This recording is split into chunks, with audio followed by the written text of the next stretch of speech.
अगर अभी भी कोई कहेगा शांति बहाली है तो इससे बड़ी लानत क्या हो सकती है? ऐसी शांति होती है क्या? और एक तरफ इतनी शेखी मार रहे हैं कि हमने तो माहौल ठीक कर दिया, सारा माहौल कश्मीर में यात्रु जा रहा है, अमरनाथ यात्रा हो रही है। ये कहाँ, ये इतनी नॉन सीरियसनेस कहाँ से? बड़ा दुख है हमें इस बात का कि इतनी लापरवाही। जिस दिन बीडीसी का जवान शहीद हो गया था वो कब की बात है, और इसी एरिया में लोगों ने फिर ये कोई महीने से लोग कह रहे हैं कि हमारे यहाँ मिलिटेंट घूम रहे हैं और दुकानों से उन्होंने सौदा लिया, चार्जर रिचार्ज करवा रहे हैं। आपको ये समझ नहीं आ रही। और मैंने कई बार कहा कि आपने यहाँ आर्मी क्यों हटाई, सीआरपीएफ क्यों हटाई, वो रिस्टोर की जाए। ये मैंने जाके एडमिनिस्ट्रेशन से, गवर्नमेंट से, खुद हमारा कांग्रेस का डेलीगेशन उस इलाके से आया था, मैं उनके साथ गया, मैं उनसे मिला, एडीजी से, आईजीपी साहब से, और उसके बाद डीजीपी साहब भी गए वहाँ। लेकिन जो लोग इनको बताते हैं और जो हमें बताएंगे जे उसमें फ़र्क होता है।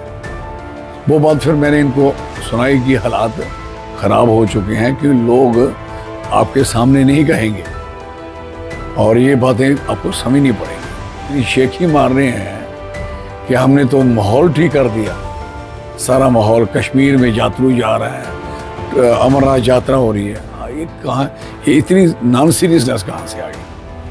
और 4 जवान मरना, 6 जख्मी होना, इससे बुरा और क्या करवा सकते हो? और ये यही नहीं, और दूसरी साइड भी मरे हैं, कितने लोग और मारने हैं। और लोग इतने घबराए हुए हैं, आप सोच ही नहीं सकते। ये टोटल जंगल है। मैं कई बार यहाँ पैदल गया हूँ, कई बार। अभी भी मैं आज से कोई 3-4-5 महीने पहले मैं यहाँ से निकला हूँ, मैं शिरडी से, और इतना गंदा रास्ता है, आप सोच ही नहीं सकते। रास्ता है ही नहीं, सड़क है ही नहीं।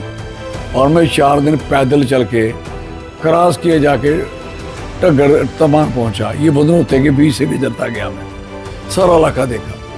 यहाँ हालात मैं समझता हूँ कि अगर इस तरीके से ये नॉन सीरियस लेंगे, आप देखिए बीडीसी पैसा नहीं मिल रहा, बहुत झमेला डाला हुआ है। एसपीओ के अंदर, दोनों के अंदर कंट्राडिक्शन शुरू करवा दिया। और सरकार को चाहिए, जिससे काम ले रहे हो, बंदा शहीद भी हो गया आपके सामने, बीडीसी का क्या दिया उसको? 5 लाख रुपया, नौकरी नहीं दी, कारोबार नहीं दिया। यहाँ ये बंदा मर गया, क्या दिया उसको? क्या लोगों में क्या इनकरेजमेंट है भाई? लोग क्या सुनाए? लोग इनको सुनाते भी हैं तो ये परवाह नहीं करते। और वो टोटल जंगल है। और एरिया आप कठुआ ही देख लो, कठुआ में 8 किलोमीटर के बाद जंगल शुरू हो जाता है। और हर खड्ड, दरिया जगह जगह है। ये सारे एक रास्ते होते हैं यहाँ से आने जाने के, और वहाँ जाके अटैक हो रहे हैं। तो पिछले दिनों भी जो लोग पकड़े गए, मारे गए यहाँ 2 बंदे, वो जो 2 मारे, वो दोनों विदेशी पाकिस्तानी निकले। तो कहने का मकसद है अभी लोकल लोग इन्वॉल्व इसमें नहीं हैं।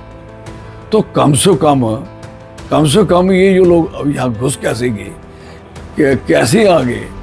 इतना बड़ा हमला हुआ है और इतने बड़े हमले लगातार हैं। ये टोटली हम इसकी तो मज़म्मत करते हैं। मैंने उस दिन भी कहा था कि सरकार को कोई हमारी राय में, हमारी पार्टी की कोई सपोर्ट चाहिए, गवर्नमेंट को मिलिटेंसी क्रश करने के लिए हम तैयार हैं। लेकिन आप लोग किसी को पूछते तक नहीं हो, आपको समझ आपको है नहीं। आपने देखा कुछ? हमने तो अटैक भोगे। अगर अभी भी कोई कहेगा शांति बहाली है तो इससे बड़ी लानत क्या हो सकती है? ऐसी शांति होती है क्या? गन्ने सारी जो है इनके पास पड़ी हुई, उनको कह रहे हैं आप उसको वो करवाइए, उससे डिजिटल करवाइए। मुझे बताइए, आपका वो पोर्टल खुला ही नहीं, कहाँ से करवाएंगे? और वो अगर आपने इलेक्शन में उनको ली उसको वापस क्यों नहीं की? बसोली में गन्ने उनके पास हैं, बनी वाली गन्ने पास हैं, ये पहाड़ी लगेंगे गन्ने, गन्स आपको रखने का क्या मतलब? आपका कोई इंतजाम है नहीं, लोग निहत्ते आपने कर दिए। कर क्या रहे हो भाई दीवे? इमीडिएट गन सारी की सारी गन वापस दी जाएं। और बीडीसी को मैं बार बार कह रहा हूँ, उसकी तनख्वाहें दें इनको और इनको इनकरेज करें। तो यही लोग जो विलेज डिफेंस कमेटी है यही बचा सकती हैं आपको। पहले भी इन्होंने मिलिटेंसी ख़त्म की थी एसपीओ से बीडीसी ने। आपने तो सारे सड़कों में लगा लिए हैं। जो एसपीओ कहाँ का है, गांव से उठा के आपने शहर में थानों में रखे हुए हैं और सड़कों में खड़े किए हैं, लोगों को डंडा लेके खड़े किए हैं, रोको इसको, गाड़ियाँ रोकने के लिए रखे हैं। बड़े दिस नॉनसेंस यार। I am sorry, very sorry. इसको सीरियस लेने की ज़रूरत है। हाँ, और कोई हमसे इनको कोई मदद की ज़रूरत है, हम बिल रेडी। हमारी कंट्री है, हमारा देश है, हमारी स्टेट है। हम कभी नहीं चाहेंगे कि उस पर कोई किसी किस्म की ऐसी वारदात हो।